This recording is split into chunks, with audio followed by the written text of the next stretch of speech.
Hey skaters, it's Mitch here from Next Edge, and in today's lesson, I'm going to show you how to land an axel off the ice in 4 simple steps.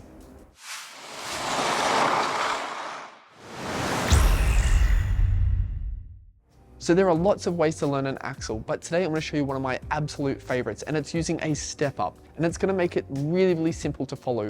4 stages using the step up, and it's going to take you from stepping up onto the step all the way to landing an axel. And I know it's probably not that easy, but I assure you the stages are really simple. So let's get into it and I'll show you exactly how it's done. Now, as a quick reminder, before we jump into step 1, a single axel off the ice is a takeoff from 1 foot, jumping up into the air, 1.5 revolutions, and then landing backwards on the other leg. Does sound super confusing, but it's going to make more sense as we go along. So for the very first step, what I like to focus on, putting a box in front of me, and you're going to simply step up onto it and then turn backwards. So it's going to look like this.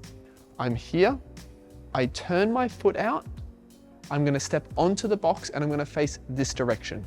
So I step up, turn, and balance. And ideally, I want to have this leg crossed over and my arms are going to be in. And that's it.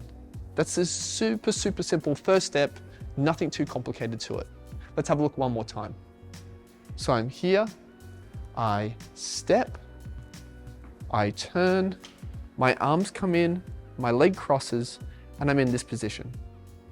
And you can start to get a bit more familiar with it. You can start to do it a little bit smoother, a little bit quicker. And as you get more balance and more confidence, you'll notice that the shake starts to go away. So let's try it last time. I step, turn this foot out, up, and turn. And you can already see I'm starting to get used to turning my body from facing forwards to facing backwards. So already I've done half a revolution just by stepping up onto the step. That's step 1. Let's go to step 2. So before we move on to the next step, I want you to check out the link below in the description for your free PDF guide on the training session planner for figure skaters. This training session planner has helped me and lots of other figure skaters get more organized for our practice sessions. For me personally, it helps me to break up the session into 5-minute intervals so I know exactly what I'm doing every 5 minutes of the session. It's going to help you get more organized, waste less time, and land more jumps and do more spins. So when you're ready, click on the link below and check it out. Okay, so I'm feeling confident turning my body and stepping up onto the step. Very simple. In this step, we're gonna work on jumping up onto the box using the exact same movements and then jumping off the box into a landing position. So now we're really focusing on that jumping on, jumping off, really starting to imitate the axel takeoff and landing. So the exact same thing as before. I'm gonna step with that turn out. I'm gonna jump onto the box and balance. Get your balance, even if it's a bit shaky. Then from here, I'm going to jump off into a landing position. And you can see that maybe it wasn't perfect, but that's absolutely fine. You can't expect to be perfect straight away. What I'm really trying to focus on here is for a split second be over my right leg. When I jump from this left foot onto the right foot, I'm transferring weight. My weight is on my left foot on the takeoff. I jump up, I land on the box, weight on my right foot. I jump off the box, weight is still on my right foot. And that's a big thing for a lot of skaters where they really struggle, that transfer of weight from left foot to right foot. So let's have a look one more time, try to get that balance a little bit sooner on the top of the step. So I set up, I take off, balance, hop off. Okay, it's already feeling a little bit smoother, a little bit easier. Let's do the last one, hopefully it's just as good. Turn foot out, take off, balance, and landing. Really simple. And you can see just the more I do, the better I feel, the more confident I get, and it can just start to get better and better as I do more on. All right, for the third step, we can actually get rid of the step or the little box that we've been using. So that is now gone. We do not need it anymore. So thank you very much, but we're done with it. So in the third step, we're gonna do the exact same thing as we did before, but I'm gonna get more used to jumping from that left foot to right foot, that transfer of weight, which really does make a difference. So exactly the same like before. I'm gonna set up, imagine the box is still there or the step is still there. I'm gonna jump onto it, onto my right leg, and I'm gonna get some balance. Step, and jump. And then I can exit. And this step is really where I find skaters should be spending the most time. Using the step, using the box, you get used to jumping onto it, transferring weight. Here, it's all about building rotation, and that's something that just takes a lot of time. So let's have a look one more time, and as you get more comfortable, start to add more rotation. I step,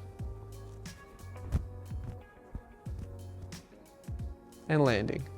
And you can see, I didn't make 1.5 in the air, but I just used a few hops on that right leg to make it around to 1.5. The big thing that I really want to stress, and a lot of skaters really get tired of this, but they try to zoom on and move on too quickly. As long as your position is straight in the air, you can always add more rotation.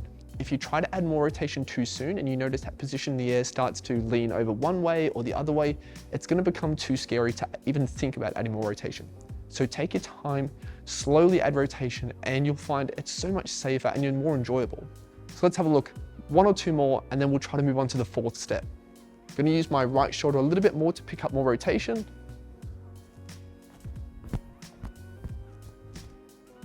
And landing. Okay, and let's do one more time. Now even adding more rotation. Step. And landing. Great, so as you can see, each one I'm adding slowly a bit more, and you'll be able to tell if it feels comfortable in the air, you feel very safe, add a little bit more. If it feels a little bit scary, dial it down a little bit, take some rotation off it, and you'll notice that it feels so much safer to try more attempts. Okay, the fourth and final step to landing that axel, it's basically just putting it all together. So it's very similar to the third step, but by now I'm hoping that that confidence has started to come through, and those movements for the takeoff and the rotation are actually a bit quicker because they feel so natural. So let's have a look. Exactly the same as before. I'm going to step, everything's going to be a bit smoother now. So a lot less thinking, a lot more doing. I step, and landing. Okay, not too bad. Let's try one more. Step, and landing. And as you can see, it's very, very simple. As I start to add more rotation, the jump becomes easier and easier. And I want you to think about it like brushing your teeth. If you brush your teeth with your normal hand, you don't even think about it. It's very quick, left, right, very easy. If you were to swap it to the other hand for a few weeks, it's very difficult. The coordination takes time. You have to think about left, right. After a while, it becomes very natural. It's just quick and it just does it without even thinking. It's just like this axel. The first few are going to feel a little bit controlled, maybe a little bit slow, a little bit careful. As you do more and as it progresses, it will become very natural, very quick, very aggressive. All right, as a little bonus, I want to show you what you can do after that fourth step. So the fourth step, I've landed the axel. It is clean, but it's very tricky from a standstill. I want to give it some more momentum. So what you can start to do, give yourself an entry, whether it's tap toes or walking or something that you prefer. Look at how easy it becomes. So I set up, I tap toe, and landing. And you can just see that axel has become way easier. A little bit of momentum just carries my body. I don't have to use so much energy, so many muscles. Just like that, I'd feel very confident even going faster now. And trust me, it feels way easier to do it that way than it does from a standstill once you have that axel. All right, there you have it. That is your axel and how to do it in 4 simple steps off the ice. Now remember, there are lots of different ways to start landing an axel. This is just one that I've had success with some skaters. You may need a different method to learn an axel off the ice, and that is completely fine. The main thing you need to take away from it is that an axel jump is a takeoff from one leg to the other, so you have to get comfortable transferring your weight from that one foot takeoff to the other foot landing. Once you've got that, everything else is really easy. Thanks for watching NextEdge tutorials and happy skating.